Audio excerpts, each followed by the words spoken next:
Bonjour à tous. Donc, je pense que vous nous voyez et que vous nous entendez. Faites-moi un petit signe de la main pour me dire si vous nous entendez, s'il vous plaît. C'est bon, je vois qu'on m'entend, qu'on me répond. Très bien. Merci à tous d'être connectés avec nous ce matin. Bienvenue au 8e live InnoGaz, le rendez-vous de l'innovation gaz qui est organisé par l'association Coenov. Nous sommes ravis d'accueillir aujourd'hui Bernard Hollagne, président de l'association Coenov. Vianney Buchet, chef de produit logement collectif de Cheminée Poujoula. Bonjour à tous. Et Vincent Crouzet, directeur de la prescription et de la promotion nationale de Cheminée Poujoula, également. Bonjour à tous. Alors aujourd'hui, on va discuter de la rénovation VMC Gaz comme solution innovante de rénovation des logements collectifs chauffés au gaz. C'est une innovation qui a été récompensée à Interclimat 2022 par un award génie climatique et par une mention spéciale Grand Jury Bien vivre dans la ville 2050. Concernant le déroulé de cette heure que nous allons passer ensemble, je vais laisser la parole à Bernard Hollagne qui fera une petite présentation de ce qu'est InnoGaz et de Coenov. S'en suivra ensuite la prise de parole de nos deux invités pour une vingtaine de minutes, puis une série de questions-réponses. Donc, vous serez invités à participer.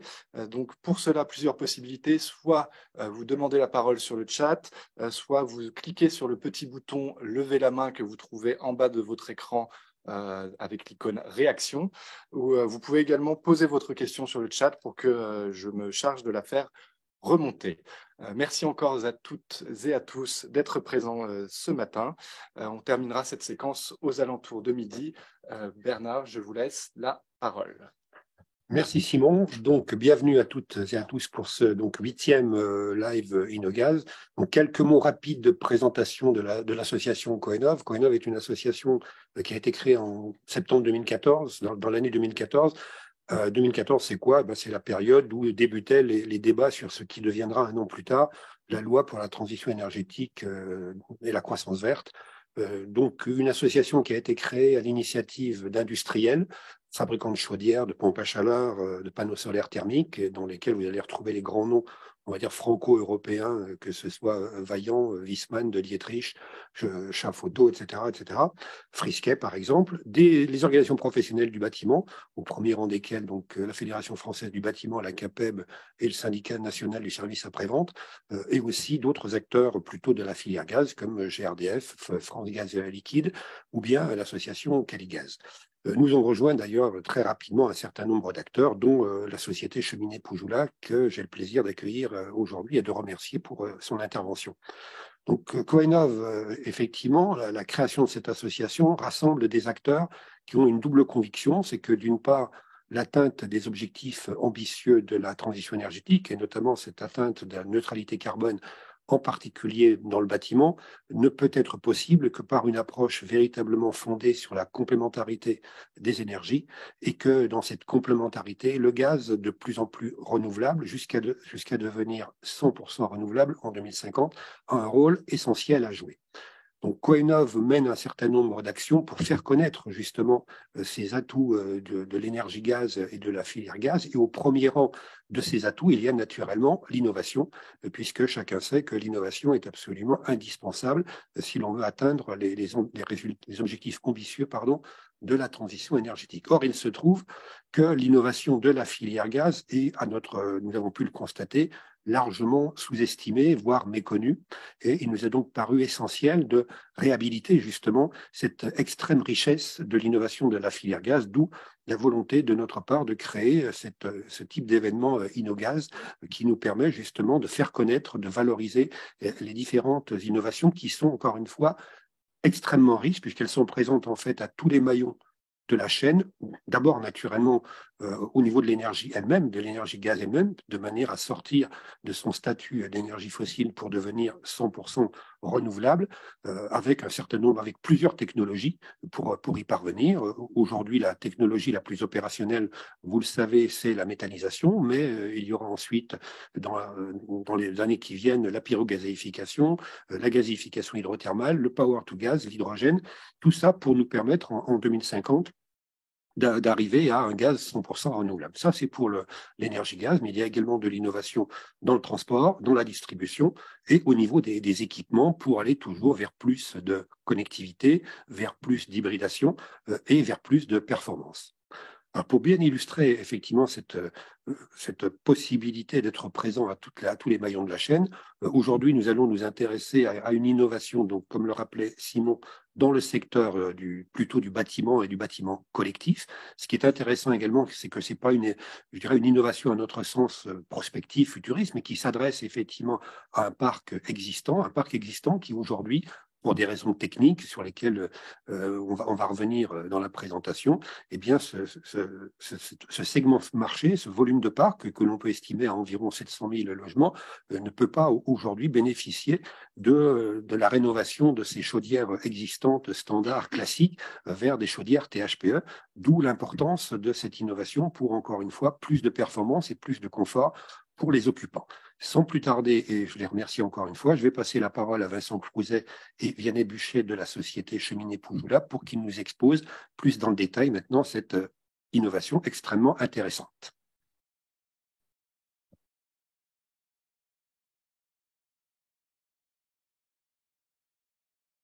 Merci, Président, pour cette introduction. Nous sommes ravis, Vianney et moi, de participer à cette édition InnoGaz, qui nous permet de mettre aussi en avant, et Vianney va l'évoquer plus amplement, une innovation, je pense, majeure sur le marché du logement existant. Tout d'abord, je vais revenir sur le groupe Poujoula. Alors,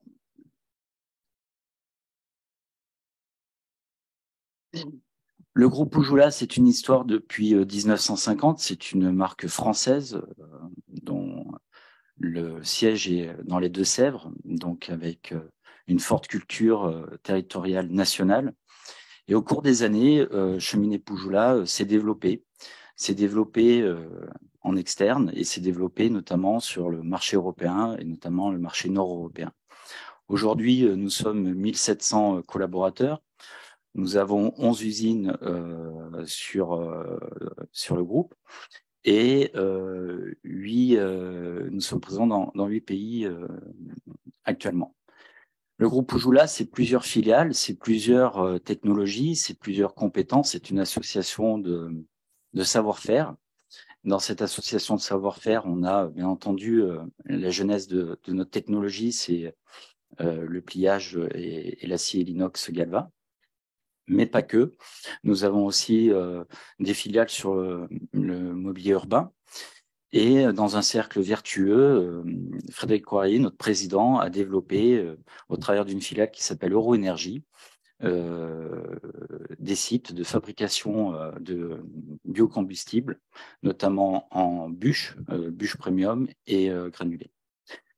Nous avons 2 partenaires, donc l'AGICIC, qui est un centre de formation réglementé française, et puis le CERI, qui est un laboratoire certifié COFRAC, qui nous permet justement d'avoir tous les tests associés aux différents appareils qui sont sur le marché. Un point sur l'activité du groupe Poujoula.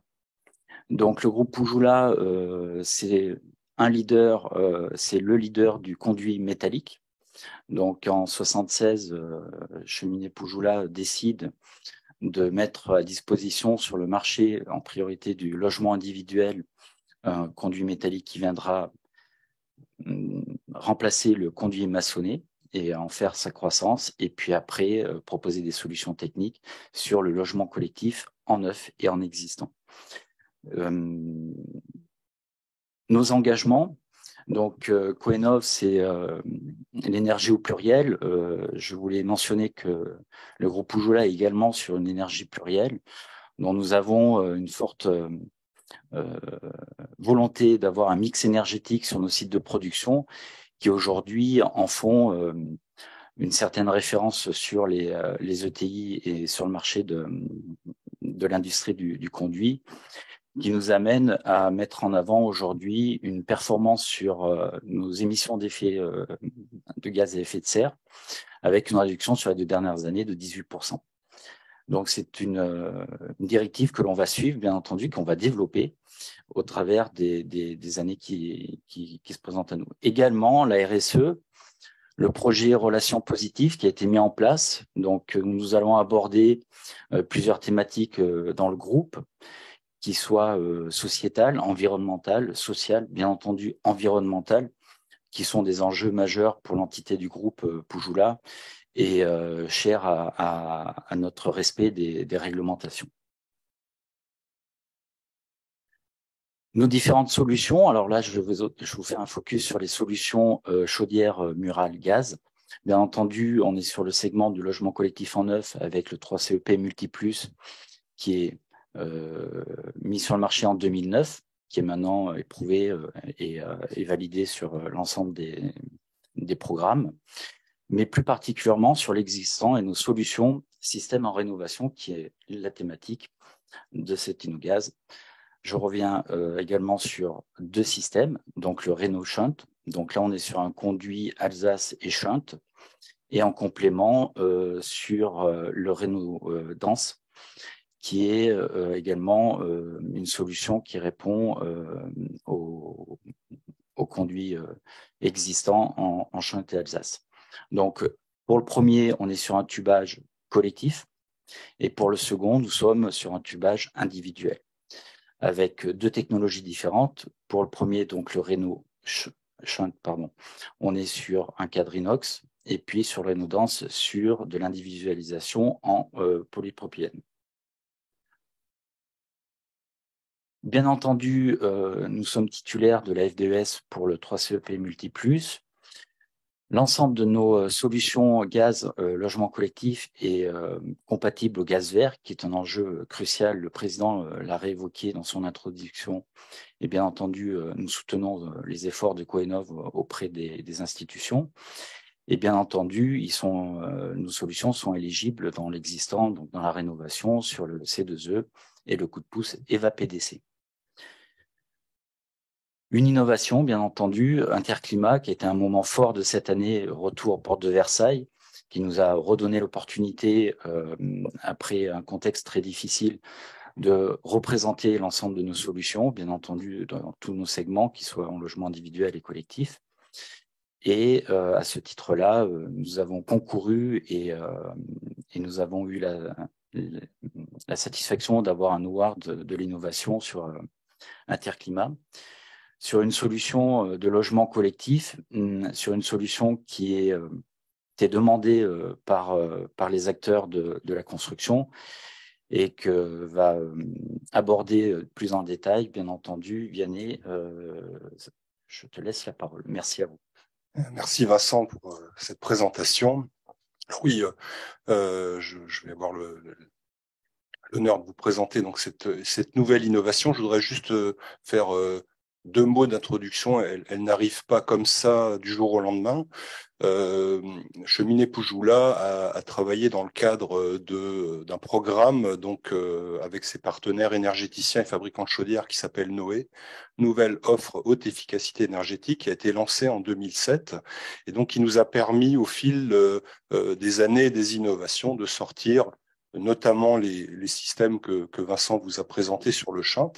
Et donc, Renault VMC Gaz, le produit que je vais vous présenter aujourd'hui, c'est le dernier volet en fait de ce programme et donc qui a eu pour objectif de pouvoir adresser un logement collectif sur des conduits collectifs, donc des situations toujours problématiques, de pouvoir adresser en fait ces logements et leur donner accès en fait à la chaudière à condensation et à l'efficacité énergétique.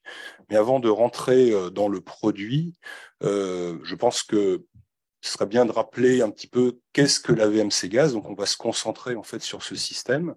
Donc c'est un système de ventilation combiné qui a été introduit dans les immeubles d'appartements dans les années à la fin des années 80. Et en fait qui est constitué d'un extracteur mécanique, comme vous le voyez en fait sur le visuel en partie haute. Et cet extracteur est raccordé à un réseau de gaines. Donc ces gaines vont véhiculer l'air de la ventilation, vont assurer la ventilation et le renouvellement d'air des logements, évidemment. Et la particularité de la VMC Gaz, c'est que en fait les chaudières donc de l'époque, des chaudières B11 VMC, vont être raccordées en fait sur ce système de ventilation et les fumées vont être mélangées à l'air de ventilation sur ce système. Voilà. Donc, Bernard a rappelé le parc, 700 000 logements, donc c'est pas une paille, c'est vraiment un enjeu de rénovation énergétique pour atteindre nos objectifs d'économie d'énergie et d'émissions de gaz à effet de serre.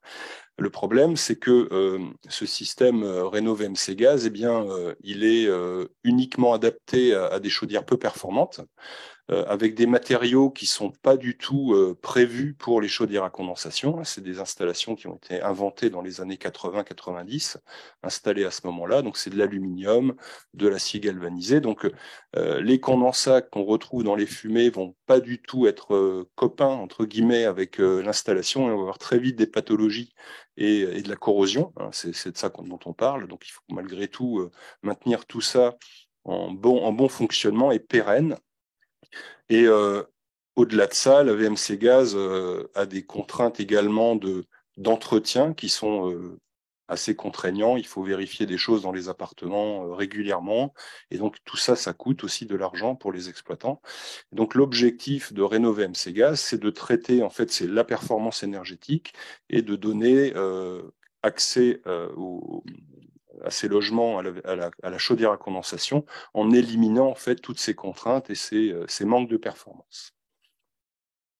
Donc, Rénov' Gaz, c'est un système de rénovation, donc on va le faire par tubage. L'objectif, si vous connaissez d'autres systèmes de rénovation, dans le logement collectif, il ne s'agit pas de faire trop de poussière et de gravat, il faut faire de la chirurgie pour limiter les travaux et leur impact et le coût évidemment. Et donc, on va venir tuber, en fait, réutiliser l'existant au maximum pour limiter en fait ces interventions. Donc, c'est du logement collectif existant, c'est des installations, des appartements qui sont connectés à de la VMC Gaz qui sont concernés. Ça permet le remplacement des chaudières. Donc peu performantes par des chaudières à haute performance énergétique à condensation. Et donc, et bien évidemment, la deuxième fonction de cette installation de VMC Gaz au départ, c'est de ventiler les logements. Et bien sûr, on fait cette rénovation en conservant une ventilation tout à fait fonctionnelle et réglementaire à l'issue de la rénovation. Donc, rapidement, le cadre réglementaire, on a développé comme je l'ai dit, dans un cadre de projet avec des partenaires et des laboratoires. Donc, le laboratoire CERIC est le laboratoire du groupe Poujoula pour faire tous les essais liés au système en lui-même et évidemment avec l'appui de NJ Lab Crigen, qui est le laboratoire NJ financé notamment sur ce projet-là par GRDF, qui nous a permis en fait de faire des installations grandeur nature, donc de développer et de valider évidemment tout ce dispositif. D'avoir un marquage CE, je le mentionne, mais c'est évidemment c'est évident qu'on ne met pas un produit sur le marché sans marquage CE en Europe. Le cadre de mise en œuvre, lui, grâce à tout le travail de développement et de technique qui a été fait, a permis d'aboutir à une appréciation, à une ATEX, une appréciation technique expérimentale qui a été validée par un comité d'experts CSTB en septembre dernier. Il y a quelques brevets, comme vous pouvez l'imaginer, sur ce système qui est une vraie innovation, comme le disait Bernard, destiné à c'est pas de la prospective, c'est un marché d'aujourd'hui pour traiter en fait des cas d'usage existants et apporter une solution à bon nombre de vous, auditeurs, qui êtes là, qui recherchez en fait ce type de solution pour vos bâtiments. Et tout ça, c'est garanti 10 ans, comme la plupart de nos produits de notre catalogue. Bon, mais c'est quoi Rénov' Gaz? Donc c'est le premier système de rénovation. Aujourd'hui, il n'y a pas d'autres systèmes sur le marché. Et donc cette technologie on peut la définir en quatre grandes parties. Donc le terminal. Mais je vais revenir plus en détail sur les fonctions et les particularités. Le tubage qui lui est individuel. On va avoir un tube de fumée pour chaque appareil. Je vais vous expliquer aussi la raison de ce choix. Un pied de conduit, évidemment, il faut sortir dans chaque logement et on verra comment. Et ensuite, il faut, une fois que la chaudière est remplacée, il faut la raccorder et respecter la réglementation, l'esthétique et le bon fonctionnement de tout ça. Le terminal, voilà, donc un peu plus en zoom. Donc, la partie grisée du schéma, c'est l'installation existante, c'est l'installation de VMC Gaz. Et donc, en toiture, on va coiffer ce T-souche, hein, voilà, ça s'appelle comme ça, le T que vous voyez en gris, par ce terminal. On va lui mettre un support, hein, parce que le terminal, il va évidemment évacuer les fumées. On va traiter ça en 3 dimensions en fonction de tout ça, c'est fonction de la hauteur du bâtiment, du diamètre des gaines, etc. Donc, il faut s'adapter à l'existant. C'est de la rénovation. On évacue les fumées des appareils à gaz qu'on va installer. On va évidemment, ce terminal va suspendre. Il a une fonction mécanique. Hein, l'installation existante n'est pas du tout adaptée pour accueillir et supporter le poids supplémentaire des tubages, etc., même s'il est relativement faible, mais il faut évidemment que tout ça reste en place correctement. On a une intervention possible, un accès qui reste possible, d'une part pour faire les tubages, ensuite pour l'entretien par le couvercle en haut. Et tout ce système est en acier inoxydable, évidemment, parce que là, on est à l'extérieur, sur la terrasse, et on est soumis aux intempéries, aux conditions extérieures.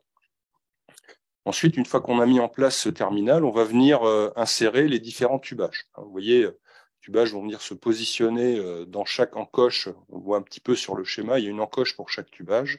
Donc, ça va reposer ici, ça va être suspendu.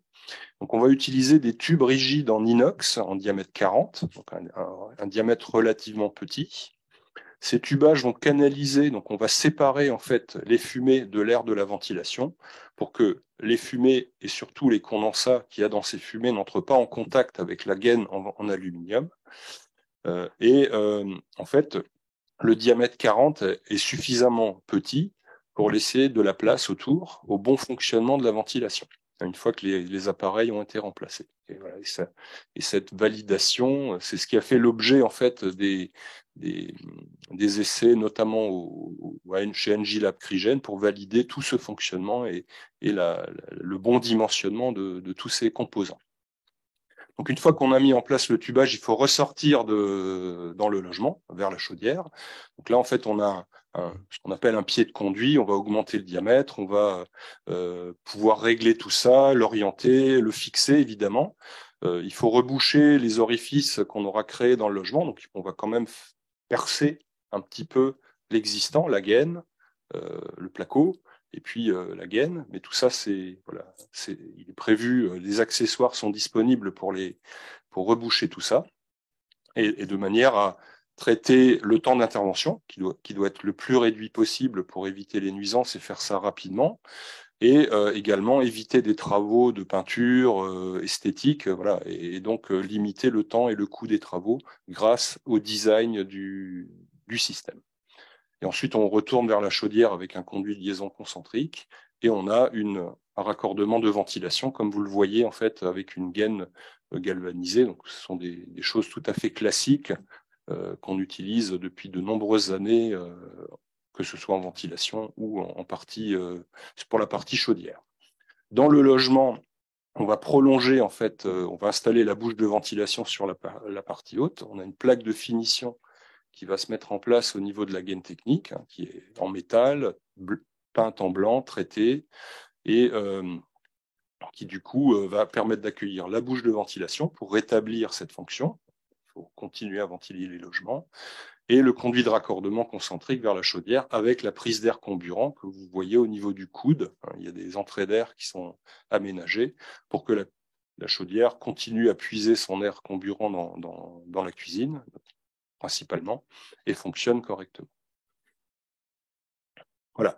Donc, les principaux avantages, comme je l'ai déjà dit, c'est donner accès à la technologie à condensation. Ça, c'était l'objectif principal. Ça, pour un des effets induits, c'est qu'on va améliorer l'efficacité énergétique globale de l'installation et donc l'étiquette énergétique des logements. Ça, c'est un point important que je redévelopperai également dans la conclusion de la partie technique. On maintient évidemment la ventilation, hein, ça c'est clair. Et donc, Et notre système a été conçu parce qu'en fait, dans les immeubles d'appartements, il y a deux catégories. Il y a les logements sociaux, où on a un décideur unique, donc qui sont assez faciles à adresser. Il y a une seule personne qui décide et les projets se font. Les copropriétés, c'est un petit peu plus compliqué parce qu'il faut se mettre d'accord. Et on n'est pas tous, et tous les propriétaires sont pas au même niveau en fait d'utilisation ou on va dire de vieillissement de leur installation et de leur chaudière. Et donc notre système a été pensé pour individualiser appartement par appartement la rénovation, c'est-à-dire globalement prééquiper le bâtiment avec le terminal et laisser ensuite, au fil du temps et des besoins, la possibilité aux différents propriétaires de changer leur chaudière quand c'est nécessaire. Alors, on ne va pas le faire tout de suite. C'est pour ça que j'ai mis à terme, dans la première phase, dans la phase d'ATEX, d'expérimentation, on va remplacer tous les appareils parce qu'il faut y aller étape par étape. C'est une vraie innovation.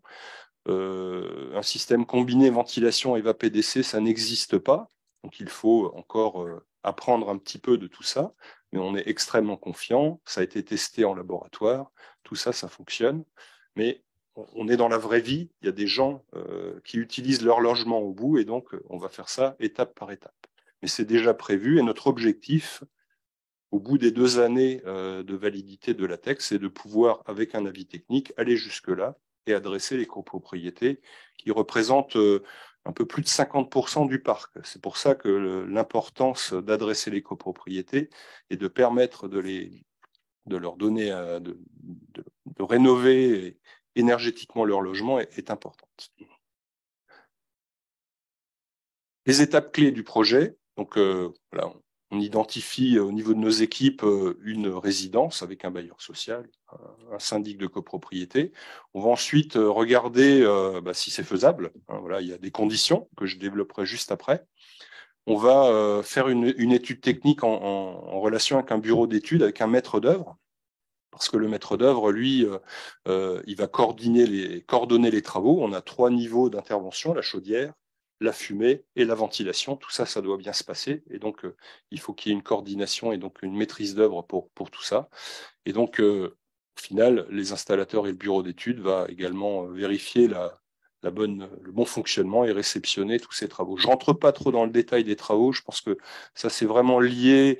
Si vous voulez en savoir plus, nos équipes sont là pour vous accompagner, pour étudier avec vous des cas vraiment spécifiques, des projets et développer en fait cette partie-là. Les critères de faisabilité, c'est important. Je pense que ils sont au nombre de 5. Donc évidemment, il faut que ce soit un immeuble de logement collectif avec une VMC gaz autoréglable. Il y a des VMC gaz hygroréglables, il y en a très très peu. Tout ça, l'hygroréglable est sous avis technique, donc on ne peut pas y toucher comme ça. Donc c'est pour ça qu'aujourd'hui, on va adresser les VMC gaz autoréglables, mais qui représentent plus de 95% du parc. On va se limiter à 8 niveaux, mais c'est déjà au moins 85% du parc, d'après les études qu'on a pu faire sur les parcs existants. Des bâtiments avec toiture terrasse, ça c'est lié au design du terminal. Qui représente également une très grande majorité de ces bâtiments. Les colonnes doivent être verticales, sinon évidemment on ne peut pas passer les tubages. Et on va se cantonner au diamètre 200, diamètre 250, diamètre 315. Je rentre un petit peu dans les détails techniques, mais c'est bien que vous puissiez, avec déjà ces informations-là, identifier votre potentiel. Et comme je l'ai dit, on va s'obliger à remplacer tous les appareils raccordés à un même ventilateur lors d'un même projet. Ne pas aller vers l'hybridation sur ces projets-là dans un premier temps. Donc, en synthèse, qui s'occupe de quoi? Donc, Cheminée Poujoula va s'occuper de la partie évacuation des produits de combustion, donc le dimensionnement, la définition des travaux, qu'on va évidemment accompagner le bureau d'études. Il y a une partie remplacement de chaudière qui va être portée par le partenaire fabricant chaudière. On va également avoir des travaux sur la ventilation. Par exemple, l'extracteur va devoir être probablement remplacé systématiquement. Ça dépend de beaucoup de choses, de la vétusté de l'installation. Donc, tout ça, c'est des détails qu'il faudra traiter au cas par cas. Et Et tout ça va être coordonné par un maître d'œuvre, un bureau d'études, voilà, et qui va définir les travaux, choisir l'installateur, etc., valider le budget avec vous et suivre les travaux. On n'a pas parlé des appareils pour l'instant. Voilà, donc je vous ai dit que c'était un tout petit tubage. Donc on a été obligé de miniaturiser la partie fumée pour laisser assez de place à la ventilation. Donc ça a un impact sur les appareils compatibles. Donc ce sont des chaudières à condensation, mais qui ont une petite particularité, c'est qu'elles sont dites à haute pression, c'est-à-dire que le ventilateur du brûleur va pousser plus fort pour permettre aux fumées de passer au travers de ce petit tubage. Et aujourd'hui, en fait, sur le marché, excusez-moi, 2 marques qui disposent aujourd'hui d'un appareil identifié comme compatible, donc le groupe Atlantique et ELM Leblanc, qui appartient au groupe Bosch. Mais d'autres marques vont suivre dès le début de l'année prochaine. Il y aura très certainement, évidemment, on est en contact avec ces marques-là et on travaille en étroite collaboration. Et on aura au moins 2 appareils supplémentaires à notre disposition. Donc les bénéfices, ils sont au nombre. Il y a plusieurs, il y en a déjà 2 catégories, ceux pour les utilisateurs.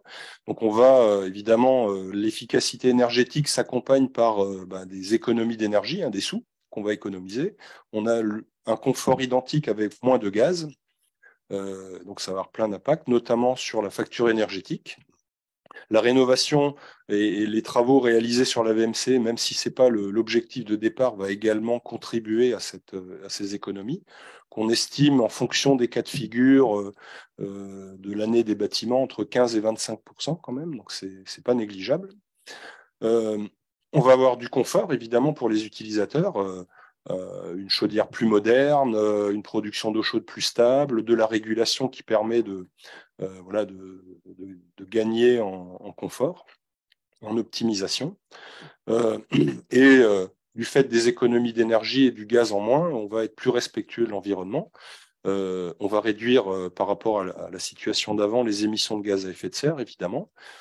Et ces émissions de gaz à effet de serre, elles vont être d'autant plus réduites que le gaz vert va rentrer dans le mix du gaz naturel qui est distribué dans les logements pour, au final, avoir des solutions gaz qui n'auront plus aucun impact en termes de gaz à émission d'effet de serre sur l'environnement. Voilà. Pour les exploitants ou les propriétaires, donc je pense notamment aux bailleurs sociaux et à nos partenaires du CINASAV qui exploitent les installations. Donc c'est une modernisation du parc. Voilà, donc vous donnez de la valeur à votre parc en modifiant en faisant ces rénovations avec des chaudières à très haute performance énergétique. On a une individualisation de l'installation. Donc ça veut dire que les chaudières, avant, elles étaient elles étaient reliées. Elles étaient reliées au même réseau. Là, on a une individualisation du système d'évacuation des produits de combustion et donc un fonctionnement indépendant. Ça va avoir un impact sur évidemment l'exploitation et l'entretien et le remplacement futur de ces appareils.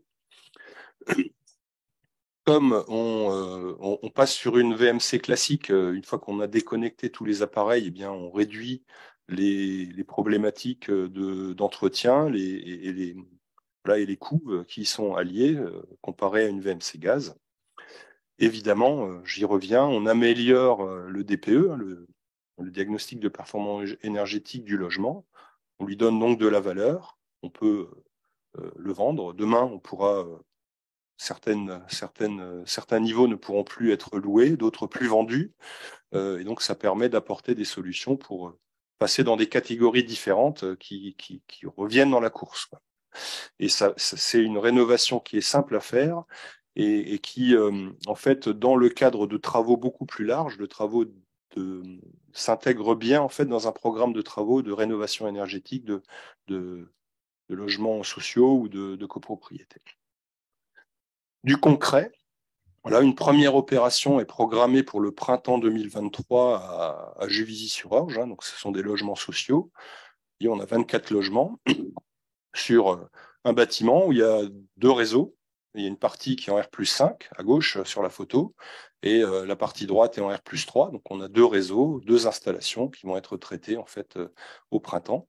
Voilà, avec une petite photo de la cuisine pour illustrer en fait. Vous pouvez vous projeter en fait sur la rénovation et le remplacement de la chaudière avec la plaque d'étanchéité, la plaque de finition sur cette rénovation. En synthèse, donc Rénover VMC Gaz, c'est, je vous rappelle, la seule solution de rénovation pour les logements équipés de VMC Gaz aujourd'hui sur le marché. C'est la seule solution avec l'efficacité énergétique au bout. Voilà. Et c'est pour ça que on a une attente forte des différents acteurs, bailleurs ou copropriétés, parce que jusqu'à présent, il n'y avait pas d'autre solution que de remplacer à l'identique et donc rester dans une situation voilà, qui est non performante. On va vers la performance énergétique, on va vers la sobriété de plus en plus, voilà, dans un contexte de sobriété énergétique de plus en plus fort. On participe aux économies d'énergie, hein, c'est très à la mode et dans l'actualité en ce moment, on est en plein dedans. Donc, et là, on vous apporte une solution immédiate pour voilà, couper une partie de la facture énergétique de vos logements. On anticipe aussi la fin des chaudières atmosphériques et les B11. Je rappelle que la B11, on a le droit encore de la commercialiser en France et en Europe parce que c'est une exception à la directive éco-design. Et donc, comme toute exception, un jour ou l'autre, elle va être annulée, elle va être supprimée. On ne sait pas quand, évidemment. Je ne veux pas faire d'annonce ici, c'est pas du tout le sujet. Mais en fait, le fait de tout ce travail que nous avons fait dans le cadre de ce projet Noé et avec donc ce dernier système, est là en fait pour trouver des solutions de rénovation et supprimer toutes ces chaudières non performantes et anticiper également ces évolutions réglementaires qui vont arriver et donc faire en sorte que les rénovations puissent se faire dans un programme sans douleur, en fait, sans être au pied du mur et sans avoir de solution et être obligé de prendre des décisions radicales. Et bien sûr, comme ça a été rappelé déjà, on a été récompensé par un award de l'innovation lors d'Interclimat, donc ce qui prouve bien que ce sujet, cette solution plaît et on y croit vraiment à de l'avenir et va être plébiscité par la profession. Je vous remercie. Merci Vincent. Merci à vous. Questions-réponses. Merci à vous. Mesdames et messieurs, n'hésitez pas à nous faire un petit signe pour poser vos questions. J'en ai déjà 2 sur le chat que je vais poser. La première de Muriel Jasmin concernant la prise en charge. Est-ce qu'il existe une prise en charge? Et je vais même aller un peu plus loin. Quels sont les coûts? Et du coup, quelle est la prise en charge? Et puis, quel est le temps des travaux aussi? Ouais, c'est une bonne question. Effectivement, on n'a pas eu le temps, j'ai pas eu le temps d'aborder ça dans ma présentation, mais on est là pour répondre à ces questions. Alors, déjà au niveau, pour répondre à la partie coût et aide, hein, c'est de ça dont il s'agit. Donc en fait, le projet que je vous ai rapidement présenté nous a permis évidemment d'affiner nos coûts de travaux. Donc aujourd'hui, l'investissement pour remplacer la chaudière, mettre à niveau la ventilation et traiter les VAPDC avec Rénover VMC Gaz, on a estimé que le budget par logement fourni posé, il se situe autour de 4 500 €, voilà, plus ou moins, en fonction des difficultés, etc. Y compris la chaudière. Alors, chaudière incluse, tout à fait. Voilà, c'est du clé en main, là, si vous voulez. Ces 4 500 €, ils vont pouvoir être amputés des aides. Donc, les aides sur la chaudière, elles sont aujourd'hui assez faibles. Hein. Il reste le C2E. Je ne veux pas trop m'avancer parce que ça dépend des délégataires, etc. Mais on a estimé 200 €. On a un coup de pouce et en fait, on a la chance d'avoir une fiche je ne me rappelle plus du nom exact, mais la fiche BR TH163. Donc, c'est le coup de pouce plus C2E plus coup de pouce EVA PDC. Je vais y arriver, excusez-moi. Et là, en fait, l'aide par logement, elle peut aller jusqu'à 700 €. Et ensuite, pour les copropriétés, il y a des aides spécifiques qui peuvent être mobilisées au niveau de GRDF, dont je ne connais pas vraiment le montant, mais bon, voilà, vous avez déjà en gros 1 000 € entre le coup de pouce EVA-PDC et la chaudière d'aide qui vont réduire l'investissement et le reste à charge va se situer, si on n'a rien d'autre, déjà autour de 3 500 €. J'ai oublié la suite. Juste sur le temps des le temps des travaux. Oui, alors effectivement, le temps des travaux. Alors, lorsque on pense, et avec l'expérience qu'on a sur les autres systèmes, globalement, le temps de travaux, c'est évidemment un sujet important, un point important, parce que on est dans des sites occupés. Les gens doivent être là pour accéder dans leur logement. Donc, on n'a pas, comme je vous l'ai dit, on n'a pas encore fait d'opération réelle, mais on pense qu'il faut à peu près 2 jours d'intervention dans le logement. Il faut tabler là-dessus. Et ensuite, il y a des travaux hors logement, sur la terrasse, la ventilation, etc. Donc, en fait, on va remplacer globalement d'abord la chaudière, traiter les EVA-PDC. Ensuite, une fois que toutes les chaudières vont être indépendantes de la ventilation, on va pouvoir s'occuper de la ventilation sans forcément perturber trop les logements et intervenir dans les logements. Mais globalement, si je me réfère à la préparation de notre projet de Juvisy, sur la partie R+5, on a prévu 1 semaine de travaux pour faire l'ensemble à peu près, et puis un peu plus de logements sur la deuxième partie, ça va être 1 semaine et demie. Donc ça reste quand même limité dans le temps. Merci bien, très clair. On a deux questions même de Patricia Lesage, qui est gérante ingénieure chez Saget. Patricia, je propose que vous posiez vos questions. Vous avez juste à activer votre son. Oui, bonjour, Patricia Lesage, Sageco, bureau d'études. J'avais une question sur les conduits Schundt, donc c'est ce que vous proposiez, donc souvent amiantés. Ça complexifie beaucoup l'intervention. Comment vous envisagez aussi la formation pour adapter les intervenants sur la fumisterie? La formation. Alors déjà, on va... Oui, c'est bon, mon micro est allumé. Alors effectivement, on a identifié au travers de nos différentes rénovations Schundt cette problématique de présence d'amiante. Alors c'est pas dans le conduit en lui-même, mais c'est dans l'environnement du logement la plupart du temps. Mais ça complexifie effectivement les rénovations s'il faut casser ou faire des choses comme ça. Donc je ne peux pas vous présenter des choses aujourd'hui, mais on est en train de travailler sur le sujet pour éviter en fait les gravats entre guillemets et la poussière, et pouvoir adresser et rénover ces Schundt dans de bonnes conditions, sans mettre en œuvre des technologies de protection, etc. dans ces logements. Je pense que j'aurai l'occasion de revenir vers vous ou mes collègues du terrain l'année prochaine sur ce sujet. La deuxième question concernait la VMC Hygro, donc que l'on essaye aujourd'hui de plus en plus de mettre en avant dans la plupart des projets d'habitation collective, notamment aussi parce qu'on obtient des gains parfois meilleurs sur la rénovation. Vous avez dit tout à l'heure pour l'instant qu'il n'y avait que la solution autoréglable. Est-ce qu'à terme, on peut quand même envisager que l'hygroréglable puisse être adapté? Alors, c'est vrai qu'aujourd'hui, on a adressé que la partie autoréglable parce qu'en fait, on a un DTU, on a un cadre réglementaire qui est bien établi. Tous les systèmes hygroréglables sont sous avis technique, donc c'est des difficultés techniques supplémentaires à prendre en compte. Donc, on peut jamais dire jamais, hein, mais aujourd'hui, c'est pas prévu comme ça. Mais peut-être qu'à l'avenir, ce sera une version 2 ou 3 de notre système RénoVMC Gaz avec une composante VMC hygroréglable.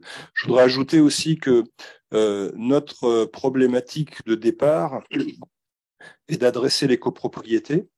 Et si on veut remplacer les chaudières individuellement au fil de l'eau, on ne peut pas passer d'une situation autoréglable qui est présente dans le bâtiment et mixer de l'autoréglable et de l'hydroréglable parce qu'on change l'une ou l'autre des chaudières. Donc, en fait, il faut faire des choix. Donc, on a fait le choix de rester sur quelque chose qui est techniquement, voilà, que je vous ai présenté techniquement, et donc qui prend en compte de la chaudière, de la ventilation, de la VMC autoréglable, pour qu'on puisse faire ces remplacements individualisés dans les copropriétés. Merci bien. Nous avons une question de Nesrine Hacherouf, qui est chargée d'opération chez Saumur Habitat. Nesrine, je vous laisse poser votre question.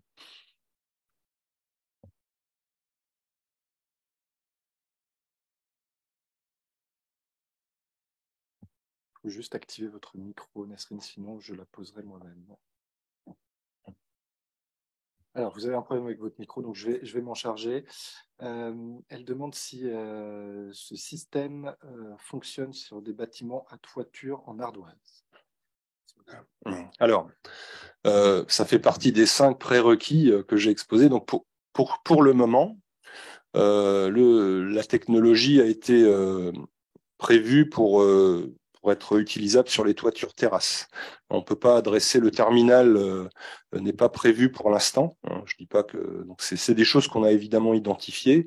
Il va falloir qu'on avance là-dessus dans les prochains mois, les deux années qui viennent, pour qu'à terme, effectivement, quand je dis à terme, c'est dans le cadre de notre avis technique qu'on prévoit dans 2 ans, de pouvoir adresser en fait également les toitures en pente, mais qui nécessitent une adaptation spécifique du terminal. Merci bien. Une autre question sur l'amélioration du DPE. Vous en avez parlé tout à l'heure. On sait que ça va être un sujet, notamment pour les copros. De combien ça permet, de quelle classe, de combien de classes ça permet d'évoluer? Est-ce que vous avez une vision? J'imagine que ça doit rentrer dans un bouquet de travaux aussi pour qu'il y ait une évolution forte, mais si vous avez des indications par rapport à ça. Alors, on est en train d'affiner nos calculs. Voilà, on fait les choses étape par étape. On est en train d'affiner nos calculs. On pense qu'on va gagner au moins un niveau avec ce système-là. Évidemment, dans un bouquet de travaux, ça va participer à gagner les 2 ou 3 niveaux qui sont prévus. Donc, on fera des communications et on aura des informations plus précises en début 2023. Il faut qu'on travaille encore un peu ce sujet-là sur des cas précis, en fait. Voilà. Donc, on est au niveau du lancement. On travaille aussi, il faut qu'on complète un petit peu toutes ces informations-là et qu'on affine tous ces curseurs pour accompagner au mieux nos projets. Pour revenir juste sur la conformité des DPE, donc on a des échéances qui arrivent et qui sont déjà bien avancées.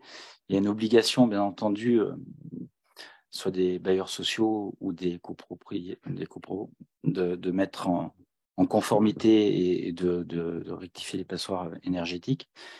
On a plusieurs solutions en termes de travaux. Soit c'est un bouquet de travaux où on vient régler le sujet du DPE dans sa globalité, et ou indépendamment sur des solutions de l'enveloppe et ou de la partie chauffage. Oui, un complément sur ce sujet, puisqu'effectivement, Coenov, dans ses différentes actions, mène un certain nombre d'études, et aujourd'hui, nous sommes effectivement en train de finaliser une étude qui permet d'identifier justement les bouquets de travaux permettant, en fonction des configurations, de sortir, de passer du statut de passoire énergétique FOG vers la rénovation performante au sens de la loi climat résilience, c'est-à-dire classée dès lors que j'ai une situation initiale, passoire thermique. Et effectivement, là-dedans, on voit que la chaudière THPE est un élément important du bouquet, pas uniquement, il y a également des travaux sur l'isolation, mais que, en tout cas, la chaudière THPE est un élément important, d'où l'intérêt d'aller pouvoir installer le maximum de THPE, y compris dans des situations où aujourd'hui, ce n'était pas possible. En tout cas, là, ça fait partie de travaux qu'on est en train de finaliser. Une autre question sur le chat, sur le calendrier de déploiement. Alors, voilà, aujourd'hui, on a un cadre réglementaire, on a un marquage CE, on a du produit en stock, pour tout vous dire, et on est à la recherche de projets qu'on peut à étudier et à programmer pour dès le printemps. Voilà, donc parce que vous avez compris, il y a une petite étude à faire.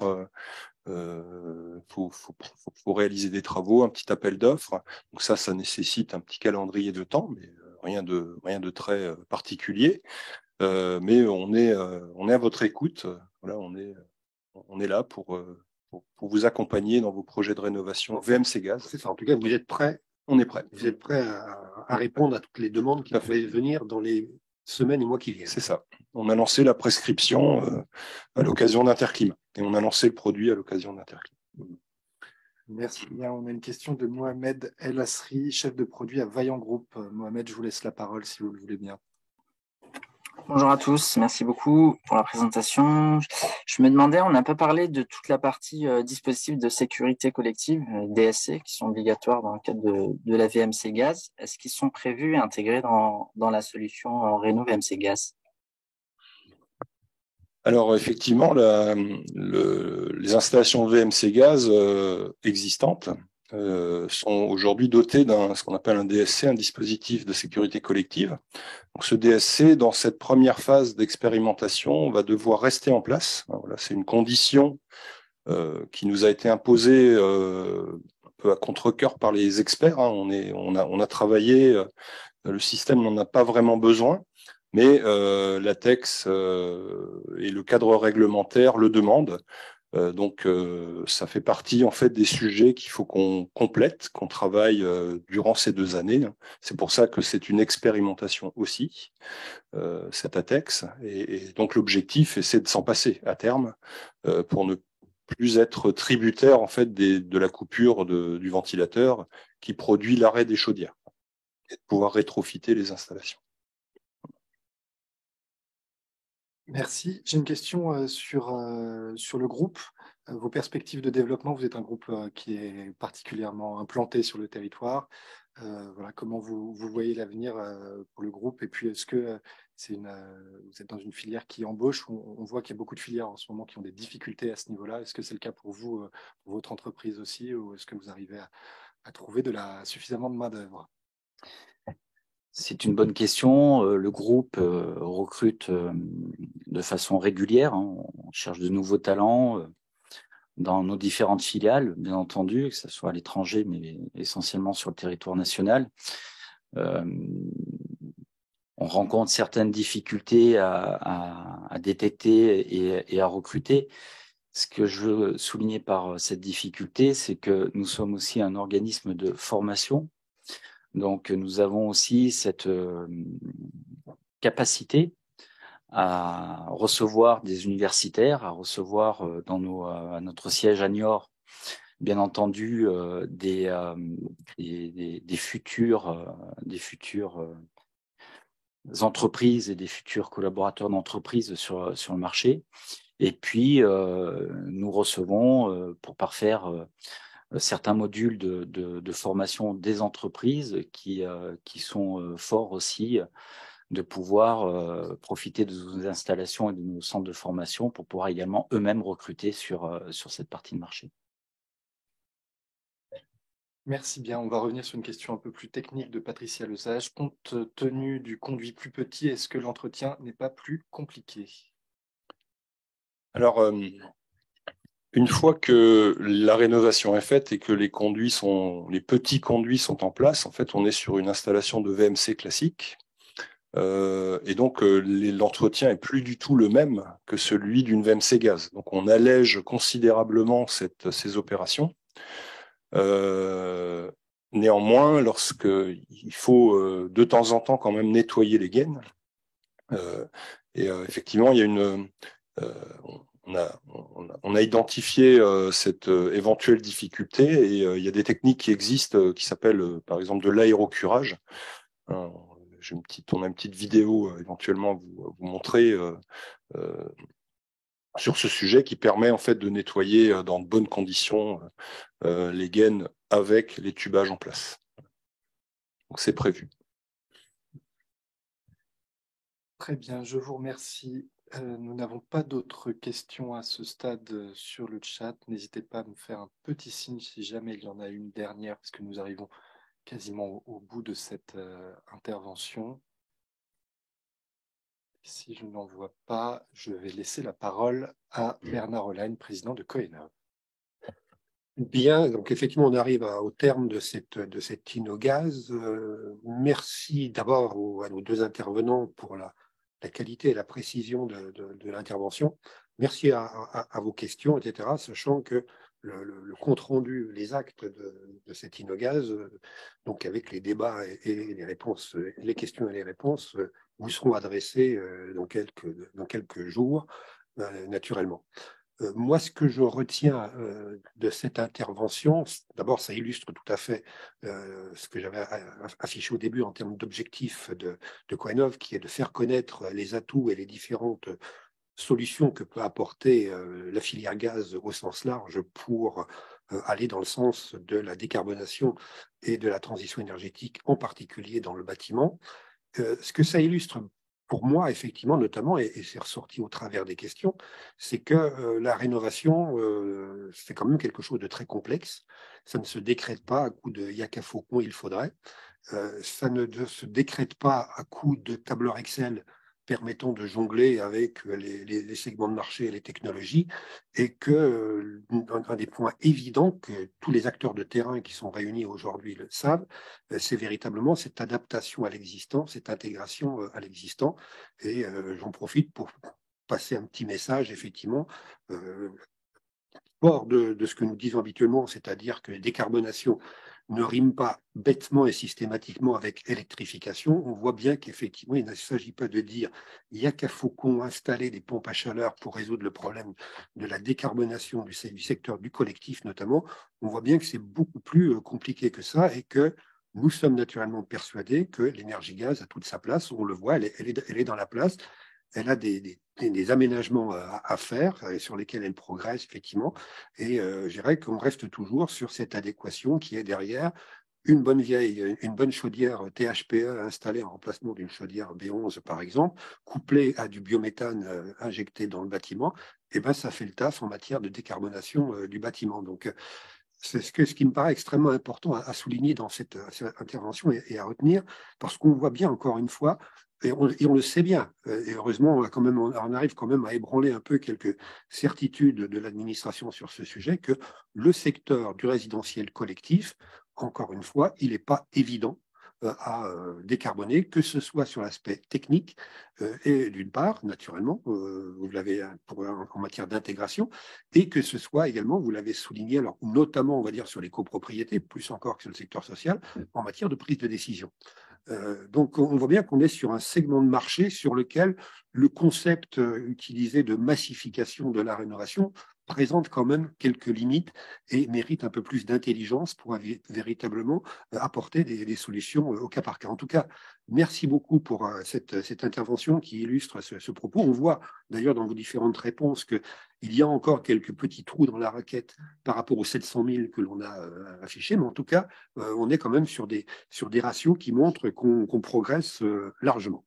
Donc, merci encore à vous qui avez bien illustré encore d'une manière très pratique l'intérêt des travaux d'innovation que mène la filière gaz. Merci à tous de vous être connectés et pour les questions que vous avez posées.